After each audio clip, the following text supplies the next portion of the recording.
Beautiful, square, high and handsome.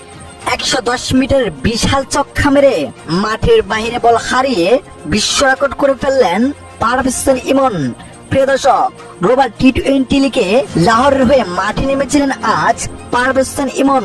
শুটটা ভালোভাবে করতে না পারলেও মাঝপথে অবিশ্বাস্য ব্যাটিং করেন পারভেজ হোসেন ইমন। এক প্রকার দলের বিপদে দুর্দান্ত ব্যাটিং করেন তিনি, যেইখানে 110 মিটার বিশাল চক্কা মেরে রীতিমতো বল হারিয়ে ফেলেন পারভেজ হোসেন ইমন। তার চক্কা দিকে মুহূর্তে খেপে উঠে গ্যালারির সকল দর্শক। এরপর দর্শক দুর্দান্ত ব্যাটিং এ এগিয়ে যান পারভেজ হোসেন ইমন। তার সঙ্গ দিয়েছিলেন ব্রুস ওয়েল।